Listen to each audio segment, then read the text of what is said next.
to think back to when you're upper elementary age and you had to watch that video. You remember? You remember watching that video that talked to you about your growth and your development, and it was awkward, and they put you in a room, and they talked about things that you never talked about with anybody, hopefully maybe with your parents, but then you were hearing these things with your peers, and it was extremely uncomfortable. My daughter next week will be watching that video. And I'm not ready for her to be watching that video. I mean, we've talked to my daughter about all that stuff, and so she's not going to be learning anything new. But it just reiterates to me again that she's growing up. She's growing up, and it terrifies me. I was a youth pastor for 10 years, but as she enters her teen years, I'll be coming to many of you who have teenagers and asking for advice and help and lots of prayer. But my wife and I previewed these videos because we thought, okay, what are they going to talk about? We'd like to know what they're going to be sharing. And one thing stood out to me more than anything else, and that was this idea that they kept reiterating to these little girls and little boys who are going to watch this, is that everyone progresses differently. Everyone progresses differently, and so we can't compare ourselves. They're talking to these kids. You can't compare yourself to your peers. Everyone's going to grow differently. It's going to look like something different for you than it may for your friend. And so I started thinking about this series we're going through, and I started thinking, man, that is the truth for us spiritually as well. That oftentimes we'll look at our own spiritual life and we'll look at someone else and we begin to compare and say, all right, well, how does my life look like theirs? Right? And so I want you to understand today that you are going to progress differently than the people who are around you for lots of different reasons. You might just be on the journey. You may just be investigating what it means to follow Jesus. Maybe you haven't been in church for a long time. Maybe this is just another shot. You're like, all right, I'm going to try this one more time. My goal is every time you come to this place that we all take a step closer to Jesus. Every one of us. That we are continually growing. Because if not, that's when, and if we look at the physical realm, when things start to stop growing or stop progressing, usually there's problems. And so spiritually, it's the truth. It's the same. That if we stop growing spiritually, that we can have problems. And so a lot of times we do what we would call a topical sermon, and that's where we do a series, and maybe we talk about money, or we talk about relationships, and we kind of pick one thing, and we talk about it for several weeks. And then sometimes we take a book of the Bible, a letter written to someone, or the Gospels, the story of Jesus, and we'll literally just go through the whole thing. And one reason we do that is because when we do that, it forces us to talk about some difficult things.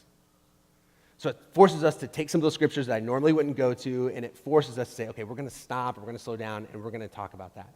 And I felt like this is one of those weeks. This is one of those weeks. This is one of those weeks where what we're going to talk about is going to be somewhat difficult. Not because it's controversial, not because it's this deep teaching, but more importantly, it's because many of us are going to struggle with what we talk about today. Many of us aren't going to like it. As I was preparing, I was like, I don't like this. I don't like this. I don't like that God is even speaking to me in this because it's difficult. It's difficult. And so the things we're going to look at today, I think every one of us will understand. Every one of us will have to self-reflect on our life and say, all right, well, how does this apply to me? And so we're in the book of Philippians. In the book of Philippians. If you don't own a Bible, there should be a red Bible around you somewhere. You can take that Bible. That Bible is a gift to you. Please take that. If you have a smartphone, a device, I'd encourage you to pull it up, or if you take notes, I think that's always helpful and important. We're going to look at Philippians 2, 12 through 18. Philippians 2, 12 through 18. I'm going to teach. We'll go slowly through this. I'll stop every once in a while and pull some things out. So we're going to look at 12 and 13 first. Therefore, my dear friends, as you have always obeyed, not only in my presence, but now much more in my absence, continue to work out your salvation with fear and trembling. For it is God who works in you to will and to act according to his good purpose. All right, let's catch up just real quickly. Some of you, this is maybe your first week of this series. Maybe you don't really understand who the Philippians are, and so just really quickly, let's catch up. The guy who's writing this is a guy named Paul. Paul was not a follower of Jesus. He was a Jewish guy. He hated Christians. He persecuted Christians. And then all of a sudden, God gets a hold of his heart, and it changes everything. He then begins helping other people follow Jesus. He starts churches, and then he writes letters back to these churches. And so Paul is literally writing this letter from prison. From prison, he's writing this letter back to a church he had started about 10 years before. And he's trying to encourage them, and he's trying to help them as they continually live out community with one another. Because it's hard. It's hard. It's hard to live in community with people, especially when people are different and we're all different from one another. And so we talked about, well, who makes up this community of people? So you had Lydia, who was this really wealthy woman who had everything she needed, everything she probably wanted. She was a religious woman, but she didn't really understand who Jesus was. And so he comes in contact with Lydia, and he shares the good news with Lydia about Jesus. Then he encounters a slave girl who is in bondage. She's demon-possessed, and he casts the demon out of her. So you have Lydia, who would have been a very controlled woman. She had everything together. And then you have this slave girl who had been completely out of control. Her life would have been hectic, and she is delivered from this evil spirit. And then you have a jailer. You have a jailer, this blue-collar guy who does his job. He goes home. He probably loves his family. He does everything that he's supposed to. He loves the Roman rule. That's his life. And while Paul is in prison, Paul is praising God in the midst of being in prison 10 years before he writes this letter. And in doing that, the jailer, in this miraculous way, he hears about the good news of the gospel, and he begins to follow. And so the early church is made up of those three people, and then it says their households. Their households. And so anytime you have family involved, you have all kinds of conflict, and you have all kinds of things going on. And so this is the first early church. This is the community that Paul is writing back to. And they've all come to a point where they understand the good news, and they've responded to it. And I hope you never get tired of hearing this. I want to say this almost every week. This idea of the good news is that everyone is broken. Everyone is broken. If someone asks you, what does the gospel mean? I hope you're able to begin to kind of flesh it out. It's everyone's broken. Everyone's made mistakes. Everyone's rebelled against God. Even if you don't believe in God and you don't realize it, you just look at your shame and regret and all those emotions that come with it. We've all rebelled. We're all broken. But the most important thing is that we're all dearly loved. So we're all broken and we're all loved. And we have to realize both of these to fully understand the gospel, that because of our brokenness, we need this God who loves us, who's able to rescue and save us. If you've never experienced that, maybe today is that day. Maybe today is the day where you realize you are broken and that you need Jesus. Maybe that's today. But these are the people that Paul is writing back to, and they would have been difficult people. They would have been difficult people. We say this all the time. People are difficult. So anytime you're dealing with people, it's difficult. So he's writing back to them, and the first thing he says in this part of it is he calls them his dear friends. His dear friends. You can hear in Paul's voice that he deeply loves this group of people. He deeply loves them. The original language, he would have used the word beloved. Those of you that I deeply love. That's who he's writing back to. I'm so thankful to be a part of a community of people who support one another, who suffer with one another, who celebrate with one another. My hope is that we can continue to be that kind of people, who the people who are around us, that we consider them our dear friends, even if we aren't like them, we see things differently, but we see one another and we say, they're my dear friends, because of the one thing that's brought us together because of Jesus. My in-laws have a little foster son named Liam, and they've had him for about 2 years, and I was thinking about it this week. My in-laws are out of town, and so we're watching him for a week. And so we went from 2 kids to 3 kids, and it's 2 days, and I'm tired already. And there's difficulties and different things. But it's funny as I watch Liam run around this place. I mean, Liam could have had a worse start to his life. He could not have had a worse beginning to his little life. But then there was this couple, my in-laws, who take him in. But then as Liam comes, there's so many people who love this little boy.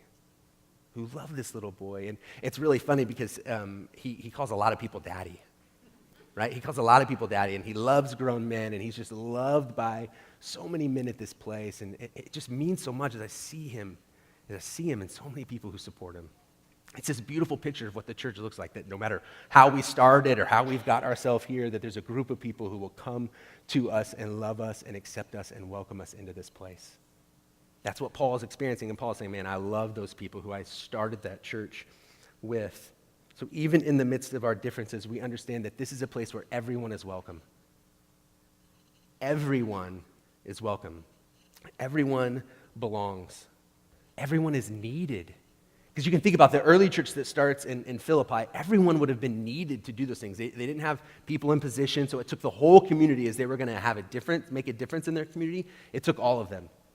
So everyone is needed. So we're all needed to do what God has called us to do here. And that everyone can be changed because of Jesus. Everyone can be changed because of Jesus.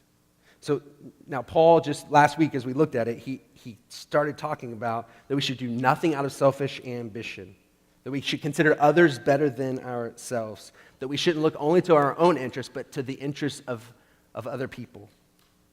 And in doing this, our attitude should be like Jesus. So he talks about Jesus, and he talks about Jesus being then fully God, the essence of God and equal to the Father. But he makes himself nothing. He becomes a servant. He becomes obedient even to death on the cross. And so we're supposed to take on that mindset of Jesus. And remember that what we say we believe should have an impact on how we behave. Right? So whatever I say I believe, whatever I take from here and say, yeah, I believe that, then it should also come out in how we behave. So Paul is going to say, since you're going to do this, since you're going to take on the mindset of Jesus, then you need to work out your salvation with fear and trembling. Now, this is one of those scriptures that can be extremely difficult to understand. It can be really hard to understand, so we're not going to spend a ton of time, but I want to talk just briefly about this. Paul's not saying that you need to work for your salvation.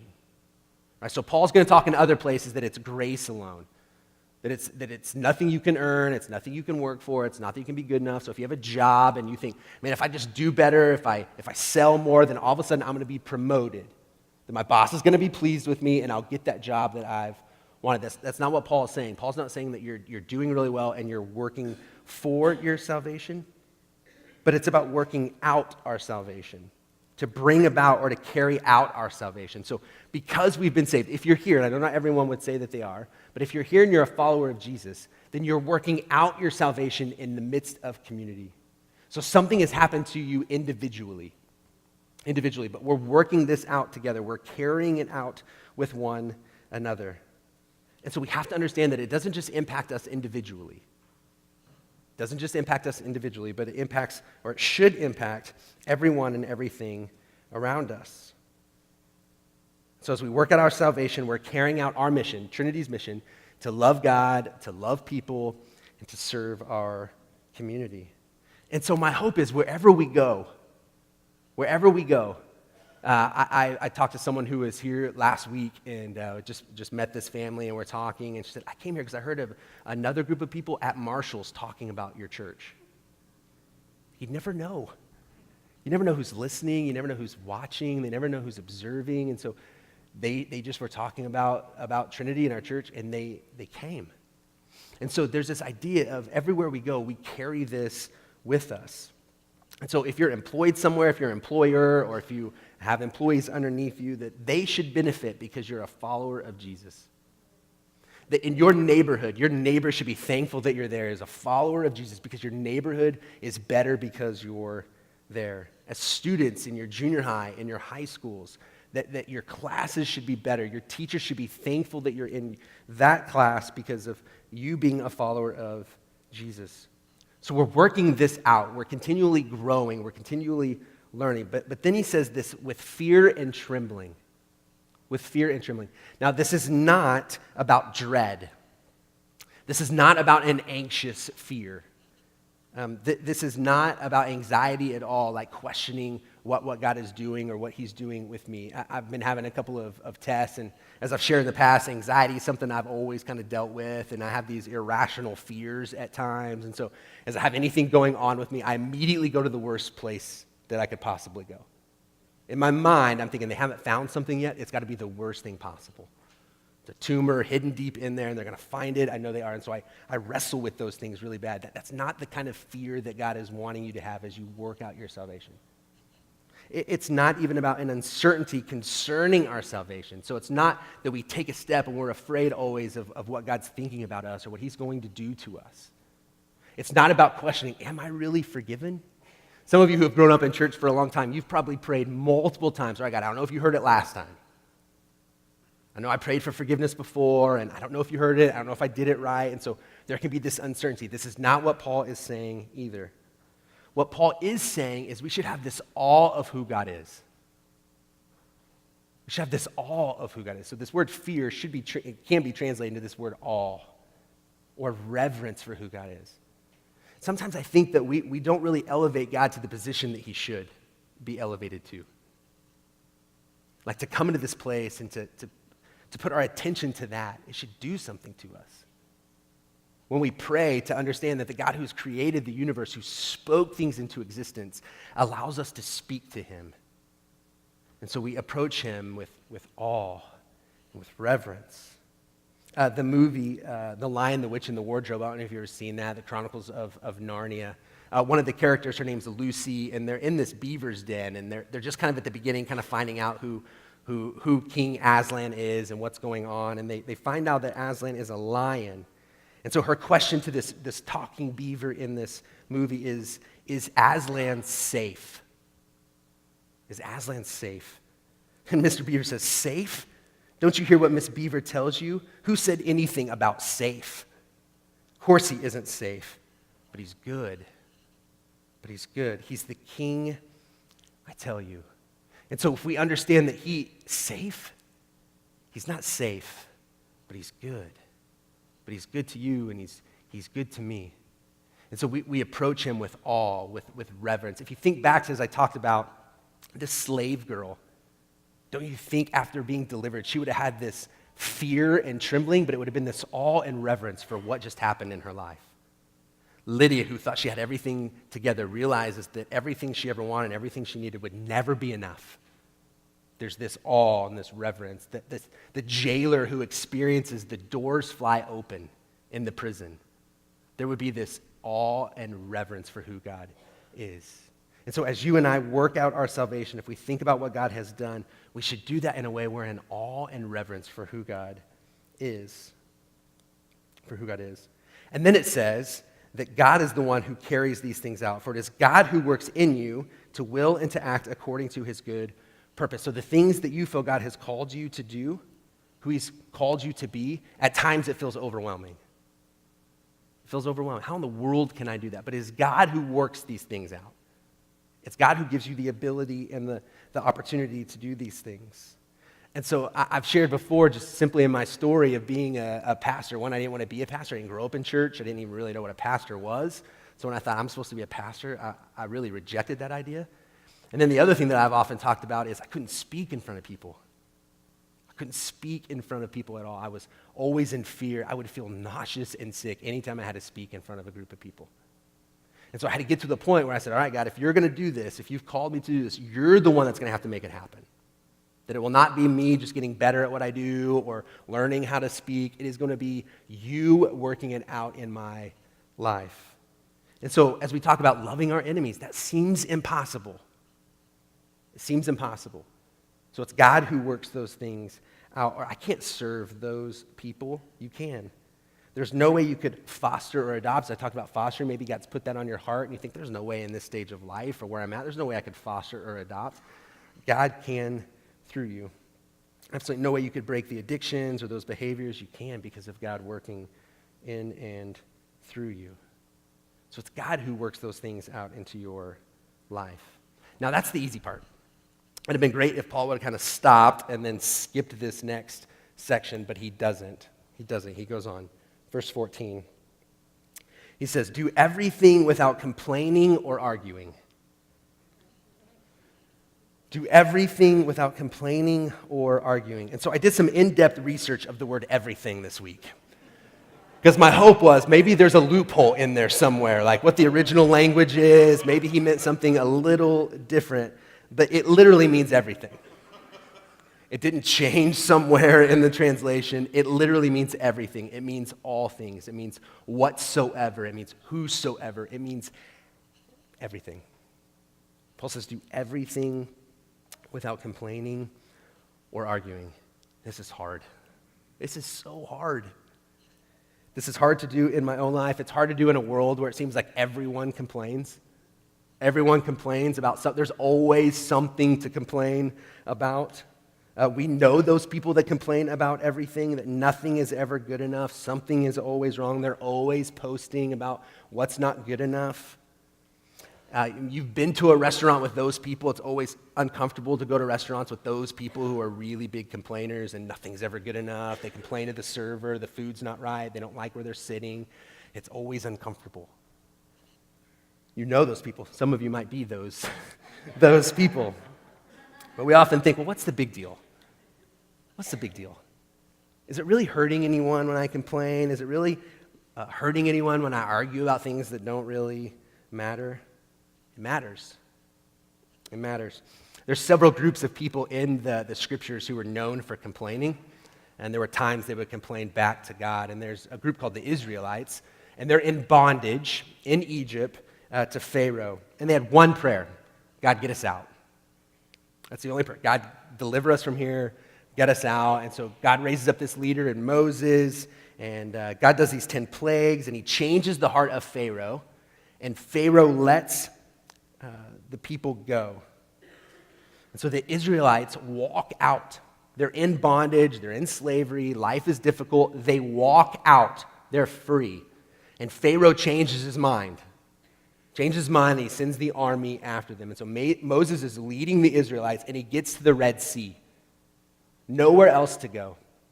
Maybe you've seen the movie The 10 Commandments, and you have Charlton Heston who stands there. I'm not sure that's what Moses would have looked like, but Charlton Heston stands there, and God parts the Red Sea. Now, I have to admit, there's things in the Bible that just seem crazy. They seem crazy. But God is the one who created all things, so God can do all things, right? And so he parts the Red Sea, and the people walk through it, and they get to the other side, and as the army follows, the waves come back in, the water fills in, and wipes out this army. And they've made it safely. They've been miraculously rescued. God feeds them miraculously. He turns bitter water into sweet water. Their clothes never wear out. And how do they respond? How do they respond? Now, they grumble. Let's look at it. It's in Exodus 16, 2 and 4. It says, in the desert, the whole community grumbled against Moses and Aaron. The Israelites said to them, if only we had died by the Lord's hand in Egypt. There we sat around pots of meat and ate all the food we wanted, but you have brought us out into the desert to starve this entire assembly to death. Really? I mean, have they already forgotten? Have they already forgotten what God has done for them and in their life, how he's rescued them? And they're saying, I'd rather go back to bondage. I'd rather be a slave. And so they grumble. And if you know the whole story, they never get to go and inherit the promised land. Joshua and Caleb, only two get to do it, but they're grumbling, they're complaining. There's something that happens in their heart. They don't trust that God is going to come through for them. And so I'm guessing that Paul has caught wind that these Christians in Philippi are complaining. They're complaining about each other. They're complaining about how they do church. They're complaining about their community. They're complaining, and they're arguing. And so he's trying to put a stop to it early. And why? I think just really quickly, two things. I believe it offends the heart of God. I think when we complain, when we grumble, I think it hurts the heart of God. If you have kids, just think about what you've provided for your children. If you've ever given them something or you provide a meal for them and they complain. You're like, do you understand? I've worked for that. I've given that to you. That's a gift to you, and it's not good enough. Not that my kids have ever done that, but it's not good enough. It's not what they want, and so they complain. As a human, it hurts. And I think as God does things in our lives, when we respond by complaining, I think it hurts the heart of God. I think it hurts the heart of God. Two, I believe that complaining carries consequences. I think being a complainer carries consequences, not just spiritually, but also practically. So if you want to drive people away from you, if you don't want to have good relationships, if you want to drive people away from you, be a complainer. If you don't want your marriage to go well, complain. Complain, argue. It won't go well. So if that's what you want, then we complain. And I've seen it in my own life. Those moments of complaining, the moments of argue are the times in my life that things aren't going well. If you run a business, you have a team of people that work for you, complain. Complain, and it won't go well for your business. It hurts us. There are consequences that come with this. And this is what I know. If we complain, and we're quick to complain a lot, you'll always find something to complain about. Always. You'll always find something to complain about. I was reading some reviews this week, and I read this one about a beach. It says, it's a great beach, but it was too sandy. Really? This is a real review of a beach. Great beach, but it was too sandy. Very nice for swimming. Water was so clean and crystal clear. Overall, nice experience. Recommend travelers to visit anyways. the beach is too sandy. If you think about your own life, I mean, it seems funny and it's ridiculous, but think about your own life and think about some of the things you complain about. Think about the big picture of life in our world and think about the things that you complain about. We can always find things to complain about or to be critical about. And so just really quickly, I'm not saying that we won't disagree. I'm not saying that you can't challenge things or challenge people. Right? And so if you have a problem with someone, if I've done something to hurt you or offend you, it's not that you can't deal with it, but it's who do you complain to about it? What's at the core of your heart? Like if we deal with things, that's great. So Paul's not saying that you have differences and in the midst of those differences, don't deal with them. He's just saying, don't complain, don't grumble, stop arguing. And so complaining and even arguing usually comes from a person that only cares about themselves, that are self-focused. And so we hear Paul speaking just a few minutes ago, do nothing out of your own self-interest. Think more highly of other people than you do yourself. And so as I complain, it usually has to do with me. And so Paul again is reiterating that life is not simply just about you. And so we see the negative things, but Paul often will tell us what to do, and then he gives a reason. And so he says this, if we keep looking at it. So that you may become blameless and pure children of God, without fault in a crooked and depraved generation, in which you shine like stars in the universe as you hold out the word of life. He's saying something is going to happen. Something is going to happen if we could quit complaining and we quit arguing. Something is going to happen. And what is going to happen is people are going to take notice. Because we are going to be reflecting who God is. Reflecting who God is. That we would shine like the stars in the universe. I often think about when Jesus says that you're the light of the world. It's kind of the idea of a flashlight. Like I'm shining the flashlight into dark places. But as I think about this, I think about it more of this light shining on me. Not that I'm taking this light and shining it everywhere else. But this light would shine on me and that I would just simply illuminate. And that I would stand out in the midst of darkness in our world. And people say, man, there is something different about him. There is something different about them. As we don't complain, as we don't argue, we will stand out without fault in a crooked and depraved generation. So he doesn't say if you don't lie, that would happen, or if you don't cheat, that would happen, or if you don't steal, that would happen. But he simply says you will shine if you don't complain and you don't argue. And the fascinating thing to me is that was written 2,000 years ago. 2,000 years ago, but it could be written today in a world full of people who want to nitpick and critique and complain. What if a group of people who followed Jesus said, not me, not me. So it comes back to a matter of the heart. When we choose not to complain, we are ultimately not choosing to be the center of the story and allowing God to take that position. And then Paul says this, and this was the most meaningful thing to me this week, and so you're gonna catch a glimpse into my heart. It said, in order that I may boast on the day of Christ that I did not run or labor for nothing. Let's read it again. Paul is saying, do all this, you'll shine like the stars in the universe, you'll hold out the word of life, the hope that you have. People will want to grab onto that. In order that I may boast on the day of Christ, that I did not run or labor for nothing. Paul is sitting in prison. He's probably been beaten, called names, and he says, look, if you do this and you hold out the word of life for people, then when he gets to the end of his life, he's going to say, I didn't do that for nothing. I didn't do it for nothing. Everything I went through had a purpose and a meaning. Had a purpose and a meaning that he can boast because of what? Not what he did. Listen, it wasn't what Paul had done. It was what the church in Philippi, the Philippians, what they had done. And so I thought about this for me. And I thought, when I get to the end of my life, it's not going to matter how big of a building gets built ever. It honestly is not going to matter the number of people who fill a building. I'm always wanting people to come. I'm always wanting to grow. I'm wanting you to feel like you can invite people here. That's important. But if we don't live out what we believe together, if we don't live out what we believe together, if we don't live in a way that shines in the midst of darkness in our world, if we don't display the gospel for everyone to see, then it doesn't matter. It doesn't matter. So for me as a leader, for me as a pastor, that is my hope. It has nothing to do with me. It has everything to do with what we could do as a community and the difference that we could make. And so as I talked about Shower to the People just earlier today, and an organization that takes these mobile units to people, to homeless, and allows them to shower, and I told you about that. And then this week, people gave above and beyond. So we do our dollar day, and we ask everyone to give $1. People gave above and beyond. We have people who are setting up collection sites to get goods to give to Shower to the People.